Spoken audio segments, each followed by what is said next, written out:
शिक्षक शिक्षकेतर सेनेची बेमुदत धरणे आंदोलनाची शिक्षण अधिकाऱ्यांना नोटीस। कार्यालयांमध्ये कर्मचारी व अधिकारी उपस्थित राहत नसल्याबद्दल मुख्य कार्यकारी अधिकारी यांच्याकडे निवेदन देऊन तक्रार। महाराष्ट्र राज्य शिक्षक व शिक्षकेतर सेना इस्तू संघटना शिक्षक शिक्षकेतर संघटनेच्या वतीने माध्यमिक शिक्षण अधिकारी जिल्हा परिषद नाशिक यांना आज आंदोलनाची नोटीस देण्यात आली। शिक्षण अधिकारी कार्यालयाचे कार्यालयीन प्रमुख श्री बोठे यांनी निवेदन स्वीकारले। अनेक महिन्यांपासून शिक्षकांचे व शिक्षकेतर कर्मचारी यांचे कामे प्रलंबित असल्यामुळे शिक्षकांनी 21 जानेवारी रोजी शिक्षक आमदार किशोरजी दराडे यांच्या मार्गदर्शनाखाली शिक्षक दरबाराच्या माध्यमातून आंदोलन केले होते।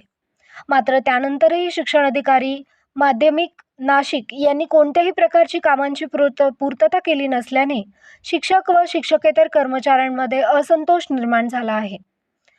शिक्षक व शिक्षकेतर कर्मचारी यांची शिक्षक मुख्याध्यापक शिक्षकेतरांच्या नियमित मान्यता अनुकंपा तत्वावरील शिक्षक शिक्षकेतर मान्यता एकस्तर प्रस्ताव मंजुरी व प्रलंबित फरक देयके प्रलंबित शाळांचे वेतन सह्यांच्या अधिकारांचे प्रस्ताव डी.एड. ते बी.एड. मान्यता न्यायालयीन निकालांची अंमलबजावणी 2 महिन्यांपासून सर्व शाळांचे अनियमित होत असलेले वेतन आणि सेवानिवृत्ती प्रस्ताव याबाबत संघटनेकडे अनेक तक्रारी प्राप्त झाल्या होत्या। संघटनेने वेळोवेळी आपणाकडे निवेदन देऊनही दाखल प्रस्ताव मंजुरी दिलेले प्रस्ताव प्रलंबित प्रस्ताव तुटी लावून पाठवलेले प्रस्ताव याची माहिती उलट टपाली मिळावी अशा प्रकारची मागणी निवेदनात करण्यात आली असून सदर कामांची सविस्तर यादीच शिक्षक सेनेने सोबत जोडली असून 10 दिवसात सदरचे प्रश्न मार्गी न लागल्यास आपल्या कार्यालयासमोर बेमुदत धरणे आंदोलन करण्यात येईल अशा प्रकारचा इशारा शिक्षक सेनेचे राज्य विभागीय अध्यक्ष व संजय चव्हाण व इस्तू संघटनेचे सरचिटणीस दिनेश आहिरे यांनी दिला। शिक्षण अधिकारी कार्यालयात उपस्थित न राहता वेगवेगळ्या कारणाखाली बाहेर असलेल्याने शिक्षक शिक्षकेतर यांची प्रलंबित कामे कधी पूर्ण होणार याबद्दल कुणीही जबाबदारी घेत नसून केवळ वेळ काढूपणा करीत असल्याने शिक्षक व शिक्षकेतर कर्मचारी यांनी संताप व्यक्त केला आहे। याबाबत विभागाचे शिक्षक आमदार किशोर दराडे यांना अधिवेशनामध्ये लक्षवेधी मांडण्याबाबत संघटनेच्या वतीने निवेदन दिले जाणार आहे।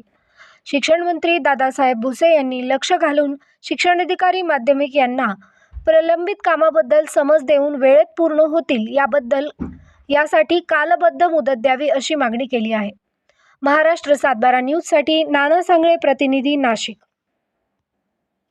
10 दिवसात मार्गी न लागला संघटनेच्या वतीने आपल्या कार्यालयासमोर बेमुदत धरणे आंदोलन करण्यात येईल।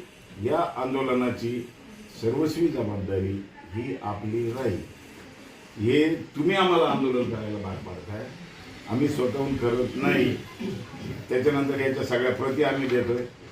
आता याच्यामध्ये जो धोरणात्मक एखादा प्रश्न राहिलाय का, प्लॅन टू प्लॅन किती नियमित होत नाही, त्याच्यामुळे लोकांना दंड बसतो, तुमचं काही फरक पडत नाही।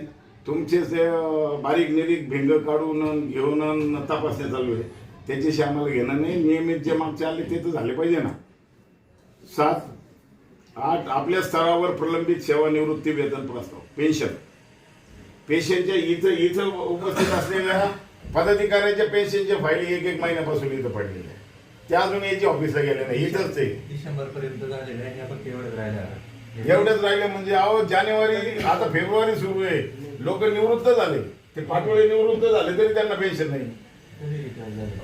आता फेब्रुवारीला जानेवारी येईल, 31 जानेवारी। त्याच्यानंतर सदर कामांची सविस्तर यादी सोबत देत आहोत। सदर शैक्षणिक प्रश्न 10 दिवसात मार्गी न लागला संघटनेच्या वतीने आपल्या कार्यालयासमोर बेमुदत धरणे आंदोलन करण्यात येईल। या आंदोलनाची सर्वस्वी जबाबदारी ही आपली राहील। हे तुम्ही आम्हाला आंदोलन करायला भाग पाडताय, आम्ही स्वतःहून करत नाही। त्याच्यानंतर याच्या सगळ्या प्रती आम्ही देतोय। आता याच्यामध्ये जो धोरणात्मक एखादा प्रश्न राहिलाय का, प्लॅन टू प्लॅन किती